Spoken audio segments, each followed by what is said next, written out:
평생 뭐 넘버를 관리해 줄게요. 이런 걸로 해서 소형을 진행을 하면서 뭐? 이렇게 얘기를 한다고 합니다. 몇 톤 하는데? 1톤에서 3.5톤 사이겠죠? 한 번을 받는다고? 네.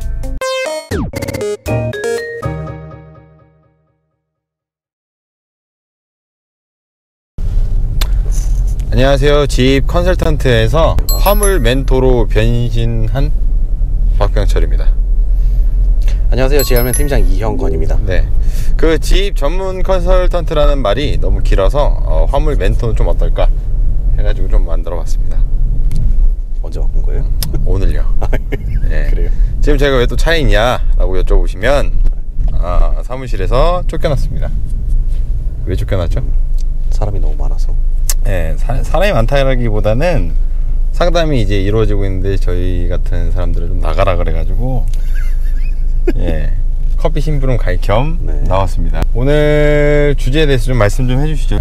사실 오늘뿐만 아니라 이전에 상담 오신 분들도 조금 약간 반복되는 이야기들을 하고 계신데 네. 조금 잘못된 정보들이나 혹은 이제 한 번 더 짚고 가야 될 내용이 있어서는 확실하게 설명을 드리기 위해서 이 영상을 제작을 하게 되었습니다. 좋습니다. 근데 주제가 이제 어떤 내용들이 있는지 네.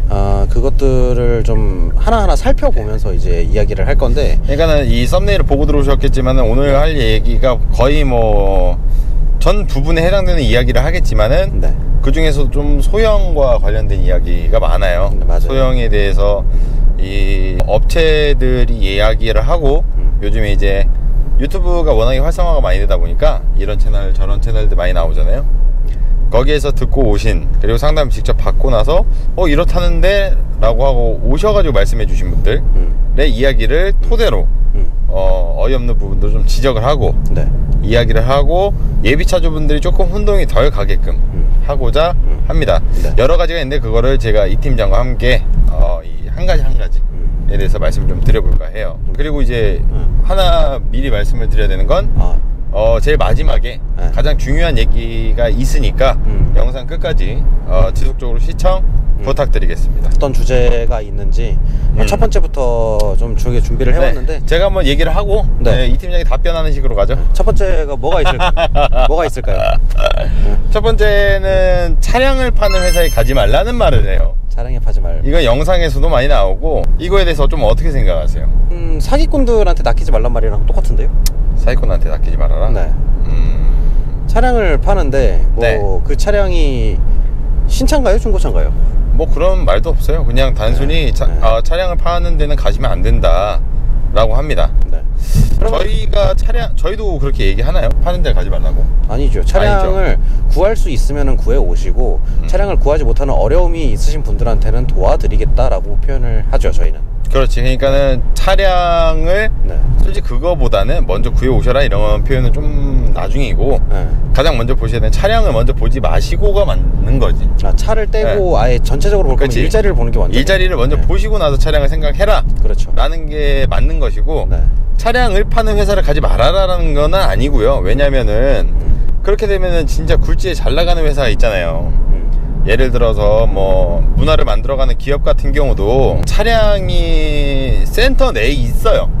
많죠. 예, 그냥 기업 자체가 기사를 태우다가 넘기는 방식들도 있고요.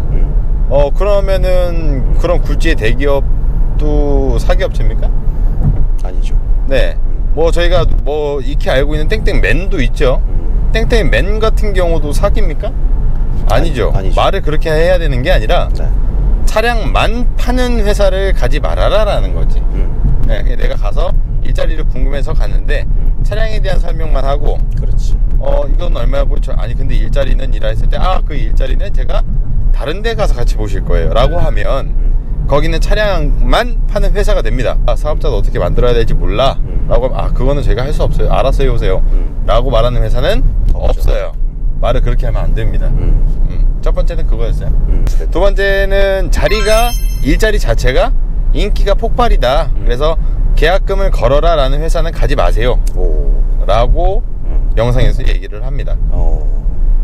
어떻게 생각하세요? 케이스 바이 케이스죠. 케바케? 네. 물론 이제 뭐 아무 때나 들어갈 수 있는 일자리들이 있고 아무 때나 들어갈 수 없는 일자리가 있어요. 그렇지. 예, 예를 들어가고 어디서부터 어디까지 고정 코스로 뭐 예를 월 500 주고 한 하루에 4시간 정도 근무를 한다. 이건 정확히 예시입니다. 예시. 이런 자리가 있다. 그러면은 그런 자리가 무한정 하겠습니까? 무한정은 아니죠. 무한정이 없죠. 자리가 없어요. 네. 한 사람 들어가면 끝이야. 근데 거기에 이제 세 사람이 지원을 했어. 네. 그러면은 누구한테 먼저 선택권을 줘야 됩니까? 그러니까 이게 예시가 아니라 정말 실화를 바탕으로 말씀을 드리면 저희가 예전에 영상을 보시면 아시겠지만은 김해에 넥땡 타이어를 운반하는 게 있었어요. 네. 예, 넥땡 타이어를 그 원쓰리 차로 하는데 한 점심때쯤 출근을 해서 네. 한 그 거리가 한 30km 되나요? 30km 되는 데를 한 번 왔다 갔다 왕복을 하고 퇴근을 합니다. 네. 그게 매출이 1,100이에요. 네. 맞아요. 기름값이 거진 들지가 않아요. 그러면은 시동거는데 끄는데 기름값 들죠. 그렇지. 네. 어쨌든 그렇게 되면 남는 순이익이 굉장히 커져요. 정말 거짓말 같지만 진짜 있었던 자리고 해당 그 진행하는 담당자가 프리미엄을 또 받기도 원했었고 네. 그런 자리가 딱 3자리가 있었습니다. 이 3자리가 동나는데 걸린 시간은 만 하루가 안 돼요. 그러면 예를 들어서 이게 지원자가 많다라고 하면 저희 같이 진행하는 사람들 같은 경우에는 어떻게 누구의 자리를 먼저 잡아줘야 됩니까? 진짜 실질적으로 계약이 가능한 사람, 거기서는 계약금이 필요하다라는 거야. 근데 그러면은 영상에서는 계약금 받는 회사는 가지 마세요, 사기. 말 같지도 않은 소리입니까? 그거는 정말 옳은 표현은 계약금을 걸긴 걸되 정말 좋은 자리고 수익이 많이 나는 자리고 내가 원하던 자리다라고 하면 계약금은 걸되 이 계약금을 내가 무슨 내 개인 사정이라던가 아니면 내 변심이라던가 주변 상황에 대해서 때문에 포기를 하게 되었을 때 다시 정상적으로 반환을 받을 수 있는 안전장치를 걸어놔라 라는 게 올바른 표현입니다. 정말 그 이제 서류상으로 작성을 하는 게 가장 좋긴 하겠지만 그렇죠. 그 서류가 안 될 경우에는 담당자랑 통화 목록 요즘에 다 녹음 안 되는 핸드폰 없잖아요. 아니 그냥 그 담당자한테 네. 얘기를 하시면 돼. 네. 만약에 이래서 제가 혹시나 변심이 있더라도 차량이 완벽하게 나오기 전 혹은 어떠한 진행 과정 전 단계까지 제가 포기를 한다면 돌려주시는 거에 대해서 동의합니까? 라고 하면 그건 법적 자료 근거도 됩니다. 뭐 예를 들어서 그럼 땡땡통은 저 담당자 박병철은 이 위 말씀하신 사항에 대해서 동의하겠습니다. 라고 녹음만 해놔도 법적 자료를 충분히 이 능력 발휘합니다. 예. 그렇기 때문에 그런 식으로 하셔야지. 계약금 걸어? 여기 사기네? 이게 뭐 말 같지도 않은 소리예요. 네. 그러니까 결과적으로 봐서는 지금 앞에 얘기가 2개가 나온 것이 그냥 단순하게 두루뭉실하게 얘기하고 마치 본인들은 정답인 것처럼 얘기한다는 게 문제다 라는 것이고 바로 3번째로 넘어가 보도록 하겠습니다. 네. 3번째, 네. 차량 계약 이후에 네. 위수탁에서 일어나는 사기가 있다라고 해요. 위수탁에서 일어나는 사기. 예, 그러니까는 제가 최근에 영상으로도 봤지만 현물 출자를 안 써주는 데도 있습니다. 조심하세요. 현물 출자를 꼭 써야 됩니다. 이거는 저희 회사에서 써줍니다. 저희 회사는 그런 거 단 하나도 놓치지 않습니다라고 본인의 강점처럼 얘기를 합니다. 자, 얘기해도 될까요? 예, 얘기하세요. 위스탁 계약서라는 거는 지금 우리가 이제 물류업체를 상대를 하고 운송업에 몸을 담고 있기 때문에 운송업에 관련 위수탁 계약서를 이야기를 하는데 본래 이 위수탁 계약서 같은 경우에는 운송업뿐만 아니라 다른 모든 곳에서도 쓰이기에 마련이에요. 왜냐하면은 뭐 나를 대신해서 뭐 생산을 한다든가 아니면 이제 뭐 나를 대신해서 뭔가를 한다든가 그러니까 나를 대신해서 뭔가를 해준다는 것 자체가 이미 위수탁 계약에 다 포함이 되기 때문에 그렇죠. 운송업뿐만 아니라 다른 곳에서도 굉장히 많이 쓰이는 계약서 중에 하나예요. 근데 이 현물 출자라는 것은 이제 운송업에는 좀 독특하게 들어가 있는 요소 중에 하나이기도 하고 뭐 다른 업계에도 들어갈 수가 있겠지만 솔직히 다른 업계 위스탁 계약서는 제가 안 봤기 때문에 잘 모르겠어요. 이제 적어도 운송업에 한해서는 현물 출자라고 한다는 것은 화물차에 법인 번호판이 달리면은 그 화물차의 얼굴은 법인 번호판이 되는 거예요. 근데 어찌됐든 그 트럭은 내가 돈을 주고 샀다는 걸 입증을 하기 위한 최소한의 절차입니다. 그러면은 그거는 반드시 위스탁 계약서 안에 들어가야 되는데 이 위스탁 계약서를 가지고 사기를 치는 사람들은 20년 전에 있었어요. 20년 전은 아니 10년 전에도 있었지. 그러니까 20년 전부터 계속 꾸준히 있었어요. 그 화물차를 마치 내가 산 것처럼 법인 번호판이 달려 있으니까 저 사람이 샀는데도 불구하고 내가 산 것처럼 표현을 해서 그 트럭을 담보로 대출을 받는 사람들이 있었는데 그것을 방지하기 위해서 정부에서 차단을 걸어놨습니다. 그래서 그 위스탁 계약서의 표본은 국토교통부 자료에 나와 있어요. 그러면은 이제 거기다가 뭐 추가 사항이나 아니면은 이제 뭐 별도의 첨부 사항 이런 것들을 추가적으로 적어서 위스탁 계약을 성립을 시킬 수가 있는 겁니다. 그러니까는, 애초에 그 계약서 안쪽에 현물 출자가 들어가 있어요. 그래서 그 현물 출자가 없다면은 그거는 위스탁 계약으로 인정을 받을 수가 없습니다. 이거는 법적으로도 충분히 증명된 사실이고 이것 때문에 법적 분쟁이 일어난 적도 있었어요. 자꾸 기울어요. 세우세요. 아 죄송합니다. 네. 너무 흥분하다 보니까. 흥분하면 잘 세워야지. 네, 편집하는. 네, 편집해야죠. 나 모르겠다, 나 모르겠다. 네, 어쨌든 말씀을 이제 잘 정리해 주셨는데 현물 출자라는 거는 어쨌든 차량이 내가 아닌 이 회사 이름으로 들어가는 거다 보니까 결과적으로 회사에 무슨 일이 생기거나 부도가 나거나 어쨌을 때 내 거라는 소유권을 주장하기 위해서 쓰는 것인데 이건 당연한 것이다. 반드시 들어가는 거기 때문에 이걸 장점처럼 얘기하면 안 되고요. 당연한 거죠. 만약에 현재 지금 본인이 현물 출자가 안 돼 있어요. 그럼 신고하시면 됩니다. 현물 출자나 이런 것은 개념 자체이기 때문에 그걸 내 장점, 우리 회사만이 확실하게 해주는 것입니다 라는 말은 애초에 어불성설이다 라고 보시면 될 것 같습니다. 그렇지. 자, 다음 네 번째. 벌써 네 번째요. 정확한 코스가 아니면 이상한 일자리다 라는 말이 있어요. 정확한 코스가 아니면 그러니까 이상하다. 코스를 두루뭉실하게 얘기하면 이거는 사기다. 코스를 두루뭉실하게 얘기하면 사기라고요? 그렇죠. 뭐 물론 그러면은 그럴 수도 있다고 생각합니다. 그러면 해당 제가 이거는 제가 만약 차주 입장에서 봤을 때는 해당 회사 같은 경우에는 예를 들어서 우리는 완제 자리이고요. 소형 완제 자리이고 우린 1회전당 14군데를 방문을 하게 있어요. 첫 번째는 어디 가고요, 두 번째 어디 가고, 세 번째 어디 가고, 14번째까지 다 써놓느냐, 다 얘기할 수 있냐? 그건 아니거든. 그리고 수는 있는데 변동상이 너무 크죠. 그리고 중간에 예를 편의점이야. 그럼 편의점 점주가 마음이 변했어. 내가 뭐 G땡인데 뭐 세븐땡으로 이제 갈 거야. 좀 바꿨어. 그럼 그거 어떻게 되는 겁니까? 그 자리가 없어지는 거죠. 그 노선이 그렇지. 그 노선 중에 하나가 이제 삭제가 되는 거죠. 그러면은 이게 본인들이 돈을 다시 배들 건가요? 잘못된 일자리인가요?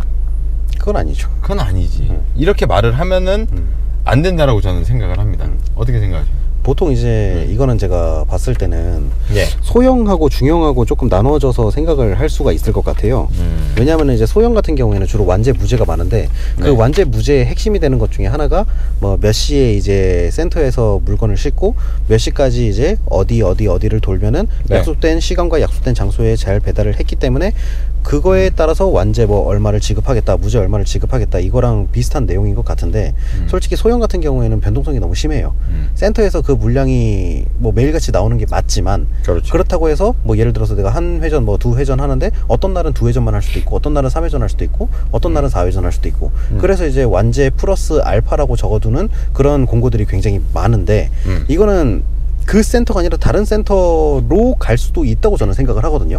그러니까는 이 소형의 기준으로다가 좀 말씀을 드리면 이 물류 자체는 칼처럼 딱 떨어지는 건 없습니다. 그러니까 예를 들어서 대구 A 지역 이렇게 하거나 아니면은 대충 이렇게 해서 서울 뭐 강변 강동구 예를 들어서 강동구에서 몇 회전 이렇게 얘기하는 거는 정답이 될 수가 있는 거죠. 그러니까 구체적인 노선이 중요할까요? 중요할 수는 있어. 중요할 수는 있는데 그거보다 더 중요하게 얘기해야 되는 것은 그 일자리를 들어갔을 때 이전에 나 아니면 나랑 동료가 될 사람들 뭐 신규 노선일 수도 있으니까요. 현재 나보다 나 이전에 먼저 선행학습자로서 이 일을 하고 있는 사람들이 작년 한 해 아니면 재작년 뭐 2해 정도의 급여 자체나 매출 자체가 변함이 없었냐, 이게 더 중요한 겁니다. 그렇죠. 그게 핵심이죠. 그게 제일 핵심이에요. 그래서 그걸 봐야 되는 거지. 저거기는 일자리 노선 자체가 정확하게 얘기할 수 없다 보니까 사기입니다. 이건 말 같지도 않은데요. 최근에 했었죠? 네. 해야 되나? 실수. 파주에 모 기업에서. 네, 파주에 일을 잘 만드는 기업이 있습니다. 그 기업 같은 경우에는 안 돼. 예, 그래요? 뭐라 해야 돼? 모니터. 모니터. 액정 이런 건데 어쨌든 그 파주에서 시작을 해서 구미 지역으로 가는데 하차를 해야 되는 곳은 40몇 군데 아닙니까? 맞아요. 그러면 그거를 40몇 군데 다 설명할 거예요? 도크가 너무 아니야. 그러니까 내가 그 액정을 싣고 액정을 내리는 이 회사가 어디냐만 보면 되는 거예요. 제가 노선을 구체적으로 얘기해야 된다는 게 아니라 거기서 일하고 있는 사람이 얼마나 꾸준한 벌이를 했는지를 파악하는 게 중요하다. 5번째, 투입이 되었는데 일을 주지 않는 일자리 사기가 있다라고 또 합니다. 투입이 되었는데 일을 주지 않는 일자리 사기. 솔직하게 말씀을 드리자면은 좀 많이 늦었어요. 이미 늦었죠. 그냥 뭐 영상에서 나왔던 건 아니고 이거는 그동안 소형을 겪으신 분들 중에 전화가 왔던 어린 친구들 같은 경우에는 부모님들께서 연락이 많이 오시고요. 보통 아내들이나 이렇게 전화를 오게 되는데 전화가 오는 타이밍이 다 정말 제각각이에요. 정말 상담만 받아봤어요. 아직 상담도 안 받았어요. 차량 계약서를 쓰고 왔어요. 그리고 차가 나온다는 소식이 들렸어요. 그래서 저는 일을 하고 있어요. 일을 하고 있어요는 이미 사실 끝난 거고요. 차량을 계약을 하고 왔어요가 거진 마지막으로 살릴 수 있는 단계예요. 그나마. 그렇죠. 그 세부상을 보긴 봐야 되는데 만약에 그렇다라고 하면 아래 보이는 이 팀장에게 바로 연락을 주시면 될 것 같습니다. 5번째 주제 같은 경우에는 어떻게 보면은 1번이랑도 연관성이 굉장히 크죠. 차량만 파는 회사에 어떻게 보면 강한 것처럼 되기 때문에. 그러니까 이제 뭐 저희가 소형 일자리를 엄청나게 많이 있는 건 아니에요. 왜냐면 소형 같은 경우에는 진짜 뭐 하나부터 열까지 너무 다 다양성이 짙기 때문에 뭐 서울에서 근무를 할 수도 있고 경기도에서 근무를 할 수도 있고 그 가능성만 지금 우리 눈앞에 보이는 편의점은 몇 개입니까? 그렇지. 한 동네에 들어가는 편의점 개수만 해도 어마어마한데 그것들을 제가 일일이 다 할 수는 없고 근데 이제 만약에 이제 그런 부분까지는 저희가 최대한 도와드릴 수는 있어요. 진짜 차량 사기를 맞아갖고 거기에 이제 추가적으로 일자리 사기까지 맞아서 내가 일할 곳이 좀 부족하다 그러면은 저희가 최대한 협력해서 찾아볼 수 있는 방안이나 근데 그거를 이제 되돌릴 수는 없잖아요. 차를 이미 다 이제 차가 나온 상태에서 내가 어쨌든 그 차를 운전해야 되고 할부금을 갚아 나가야 되는 상황이라면은 그 차를 운전할 수 있는 최대한의 방법을 같이 찾아봐 드릴 수가 있어요. 포기해야 되는 게 아니라 그때는 그 장비로 할 수 있는 나에게 최적화된 일을 찾는 게 그렇죠. 정답입니다. 그리고 자, 마지막 같은 경우는 6번째죠. 중간 마진, 수고비, 진행비, 평생 책임비, 평생 관리비 뭐 이런 말들이 있어요. 중간에서 진행을 해주고 확인을 해주고 뭐 기타 등등의 일을 했으면 그건 뭐 우리도 받으니까. 그렇지. 수수료는. 저희도 받습니다. 컨설팅 비라는 요 컨설팅 비도 있네. 뭐 그런 걸로 해서 받지만 소형을 진행을 하면서 1000, 1200, 뭐 2000 이렇게 얘기를 한다고 합니다. 몇 톤 하는데요? 1톤에서 3.5톤 사이겠죠? 1000만 원을 받는다고? 네. 1000, 1200, 2000. 이게 어떤 말로 하냐면은 실제로 오셔서 지금 상담 받으신 아까 그분이 얘기하신 건데 평생 관리를 해줄게요. 평생 뭐 일자리를 관리해 준다는 건지 아니면은 그 넘버에 관한 얘기도 했다고 합니다. 평생 뭐 넘버를 관리해 줄게요. 이런 걸로 해서 뭐 1000 얼마 이렇게 얘기를 한다라고 합니다. 자, 모르겠어요. 저희가 이제 수수료를 저희도 받고는 있지만 네. 중대형을 진행한다 하더라도 저희는 그거에 반에 받나? 중대형을 하더라도 방금 말씀드렸던 1200, 1000 몇백 절대 안 됩니다. 예. 그거를 못 받아요. 왜냐하면은 뭐 이제 중대형 진행해드리고 뭐 진행해드리고 항상 최저가로 다 진행해드리고 일자리도 뭐 다 관찰해서 해드리고 그러면은 저희도 이제 뭐 먹고 살아야 하니까 그 최소한의 이제 뭐 인건비나 그다음에 이제 수수료. 근데 하지만 우리는 뭐 차 안 끌고 다니나? 기름값 뭐 나가고 다 하잖아요. 일단 그렇게 운영을 하면은 당연히 최소한의 수수료를 받는 건 많은데 근데 중대형을 진행하면서도 그 정도로 할 수가 있는데 소형을 진행하면서 굳이? 그러니까는 일단은 저는 약간 좀 궁금한 게 왜 대체 중간 마진, 수고비, 진행비 수고비는 약간 좀 옛날 회사들 같아. 진행비 평생 관리비는 뭡니까? 결혼합니까? 뭘 관리를 해주겠다는 거야? 뭐 관리를 해주지? 예를 들어서 이게 넘버에 대한 말이다라고 하면은 넘버는 관리를 해주는 건 지입사지 지네들이 아니야. 이거는 자기가 이건 내가 내 돈을 내고 쓰는 건데 뭔 관리비예요? 그건 맞는 거지. 아니면 뭐 그런 거 뭐 세금 관련된 처리나 이런 것들? 그건 지입사에서 해주는 거잖아요. 아니 그거 혼자서 할 수도 있죠. 혼자서 할 수도 있지. 요즘에 홈택스가 얼마나 잘 돼. 솔직히 그러면은 세무사를 쓰지 그냥. 훨씬 싸겠네. 다 같이 뭉쳐서 하면 10만 원이면 돼. 거기에 1200을 쓰는 건 말이 안 되지. 무슨 1200 아니 1톤 차값이랑 똑같아. 차를 한 대 더 받는 거야 뭐야? 차를 살라 그러나? 어쨌든 중요한 거는 수수료를 떼는 건 당연해요. 어쨌든 간에 일을 시키는 것이고 그렇죠. 대신해서 대행을 하는 거니까. 근데 그러기에는 너무 말 같지도 않은 말들로 너무 많은 금액을 받는다.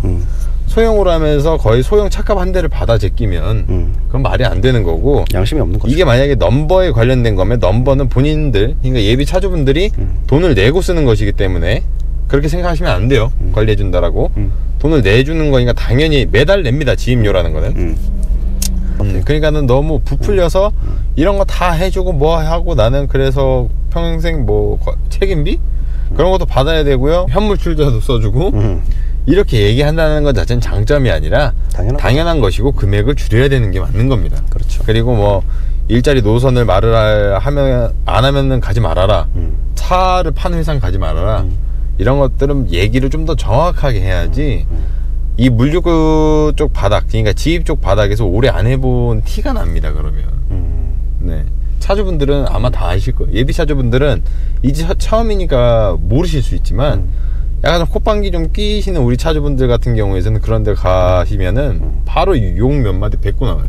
사이즈가 나오니까. 그렇죠. 어쨌든 그런 것들을 조심하셔야 되고, 마무리를 좀 지어보도록 하겠습니다. 네. 얘기하시죠. 그래서 오늘 뭐 전반적으로 이제 저희가 상담을 하면서 이제 여러 가지 내용들이나, 그리고 이제 좀 솔직히 터무니없는 얘기들을 많이 하셨어요. 특히 진짜 기존에 일을 하셨던 차주분들은 오히려 그런 말씀을 한마디도 안 하셨는데, 진짜 처음으로 시작하시고 알아보시는 분들이 나는 여기서 이렇게 알아보고 왔다 그러면은 여전히 지금 지입사기가 굉장히 팽배했다는 걸 느끼고, 최근에 이제 이 영상을 찍게 된 계기도 그 생각지도 않았던 소형 부분에서 이렇게 지금 얘기를 해주시니까 저희가 어찌됐든 이거를 좀 정리를 해서 영상으로 좀 미리 말씀을 드려야겠다라고 싶어갖고, 그렇죠. 이 그러니까 영상을 찍게 되었고요. 어떻게 보면은 뭘 이렇게 들고 오시면 얘기를 하시면은 아 사장님 이건 이래서 안 되죠 라고 얘기를 하는데, 오늘 같은 경우에는 평생 책임빈가 관리빈가 그 얘기를 해버리니까 뭐 새로운 게 나왔나 싶어서 나는. 네, 그러니까 무슨 법안이 발안이 됐나? 네. 뭐지?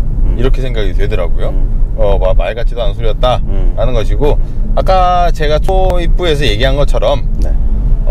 어떤 제일 마지막까지 시청을 부탁드린다고 했었잖아요. 네네네. 이제 저희가 소형은 그렇게 많이 안 하고 있지만 최근에 영상을 2개 올리긴 올렸습니다만, 소형에 대해서 궁금하고 내가 사기당한 것 같고 아니 어떻게 알아봐야 되고 그리고 내가 일자리 여기 가봤는데 이건 맞는 건지 물어보시러 오시는 분들, 전화로 물어보시는 분들, 그러니까 오시는 게 더 나아요. 왜냐면 개념을 아셔야 되니까.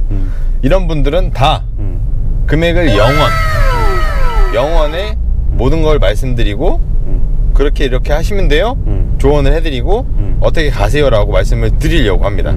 예를 들어서 땡 업체로 들어가고 싶다, 나는 이런 일을 하고 싶다, 그래서 우리 약간 좀 못생기지만 부지런한 우리 이 팀장에게 도움을 청한다, 이렇게 해서 진행을 해줘. 거기 가서 나는 잘 모르니까 그 해당 센터 가가지고 얘기도 해주고 확인도 해주고 해줘 라고 했을 때는 이 팀장에게 100만원만 주시면 되겠습니다. 제가 아까 공짜로 하자니까 이 팀장이 자꾸 100만원을 내야 된대요. 왜요? 라고 하니까 자기 너무 힘들고 나 기름값도 해야 되고 밥도 먹어야 되는데 당장 이번 달 대출 나도 그 고민해야 돼요. 그러니까는 그냥 간단하게 말하면 모든 소스를 들고 오시면 저희가 대신 알아봐 드리고 할 테니까 다른 데 가서 몇백만원 1000만원 주지 마시고 그냥 100에 쇼부를 내라 라고 보시면 됩니다. 만약에 100도 아깝다라고 하면 그냥 밥을 사주시고 이 정도에 퉁치시죠, 이 팀장님이랑 하시면 돼요. 이렇게 돌아다니고 차라리 그냥 이제 이 100만원을 이게 마지노선을 정해놨던 게 이게 이제 안전하게 투입이 됐을 때 그때 이제 100만원 받겠다는 거지. 투입이 되지 않고 뭐 아무것도 안 되는데 저희가 그냥 가만히 있어갖고 100만원 주세요 이런 얘기는 안 합니다. 만약에 나는 100도 싫어, 아무것도 싫어, 그러면 들어가셔서 일하시면서 촬영 하나만 해주세요. 그거면 됩니다. 촬영을 일주일에 하나씩 할 겁니다. 야. 그래서 총 6개월 동안 어떻게든 100을 받아내려고 하는 의지가 보이죠. 그럴 리가 아주 나쁜 사람이에요. 진짜 2,000, 3,000, 뭐 5,000 차게 치는 새끼들도 지금 나쁜 새끼라는 말을 못 듣고 있는데 나는 진짜 아, 좋아요. 네, 알겠습니다. 여기까지 해보도록 하고, 다음에는 최근에 또 너무 최저가 트럭이랑 일자리 영상만 올려가지고 또 재밌는 영상, 그리고 도움되는 영상 가지고 와보도록 하고, 혹시나 보고 싶으신 영상들이 있으시면 댓글에 남겨주시면 저희가 컨텐츠화 시켜서 영상 제작해가지고 빠른 시간 이내에 보여드리도록 하겠습니다. 이상 화물차 멘토 박병철이었고요. 지하맨 팀장 이형건이었습니다. 감사합니다. 감사합니다.